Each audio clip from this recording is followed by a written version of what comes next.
By now, I'm sure you've heard about the absolute tragedy that occurred at Florida State University a couple days ago. If you haven't, because you're trying to avoid the news like the plague for your own sanity, which is totally understandable, an unhinged white nationalist little incel took his mom's gun and went to school and shot people, and a couple are dead. More are injured. He was, however, apprehended alive because, you know, he's white. And because of that, he will be able to stand trial, hopefully be convicted and sentenced. And with that, hopefully some of the family's lives who he completely ripped apart and took something from them that they will never be able to get back can at least get some sense of justice and closure. And for the rest of us, we might be able to get some insight into his motive, but honestly, I don't think we're going to need much. First off, this kid is a rampant white supremacist. He was active in his local police department in large part because his mom is a fucking cop and it was her gun he used in this shooting. You know how we keep telling you people that there's a huge white supremacy problem in law enforcement? Well, exhibit fucking A. You aren't born a hateful, bigoted asshole. You are taught to be a hateful, bigoted asshole. When your kid is out there running around just openly being a Nazi, it's a pretty good chance that you're a fucking Nazi too. If a police department allows little Nazi shit stains to be a part of their youth programs and keeps their parents employed, that means they're probably full of Nazis too. And I don't want to hear the "it's just a few bad apples" bullshit, because y'all seem to forget to finish that phrase, and it's a few bad apples spoils the barrel, and let me tell you,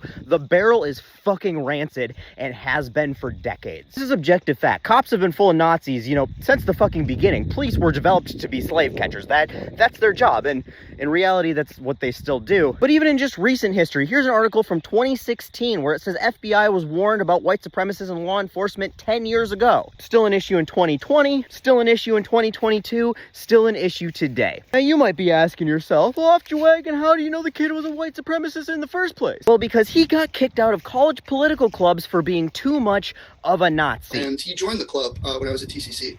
Basically, our only rule was no Nazis, and he espoused so much white supremacist rhetoric and far-right rhetoric as well, to the point where we had to exercise that rule. Want to know what club he joined, though, that welcomed him with open arms? I also know he was a member of the TCC Turning Point chapter. That's right, Charlie Kirk's Hitler's Youth. Turning Point USA, sorry, they sound so similar, I get them mixed up in my head sometimes. Turning Point USA chapters are basically Klan clubs for college kids without the hoods. Or maybe they do wear the hoods, I wouldn't put it past them. Point is that Turning Point USA has been embroiled by white supremacy, Nazism, anti-Semitism, and sexism since its inception. It is an extremist organization, a hate group, arguably now even a terrorist organization. Now, I'm sure you know where I'm going with this. It'd be pretty hard to exist on the internet right now without having heard about the Fuck America tour, where myself and 30 some odd other great creators are going down to Texas on Tuesday to confront Charlie Kirk directly. But before I go any further, I want to make very clear that I am not trying to capitalize on this tragedy whatsoever. When I said I was going to make anti-Charlie Kirk content every day till Tuesday to promote the tour, this was not the content I wanted to be making. Obviously, most of our content on this has been super lighthearted and just poking fun at Charlie's ridiculous arguments and ridiculously horrifying face. But this tragedy truly underscores the reason that we are actually doing this and the reason that something like this is so necessary. Charlie Kirk and his organization exist exclusively to indoctrinate children into being Nazis at best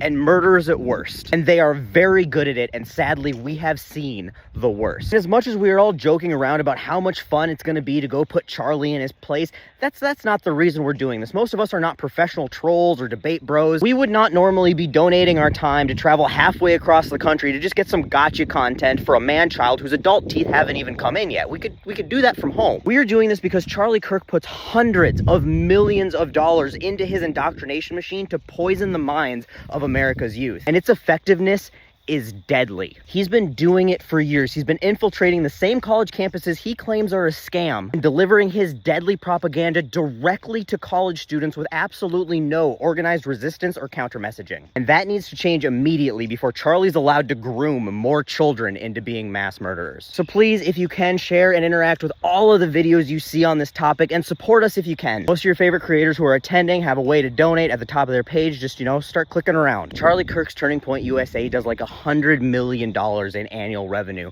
So anything you can do to help us fight him is greatly, greatly appreciated, because we certainly need all the help we can get. And hopefully with your help, all of us can make a difference.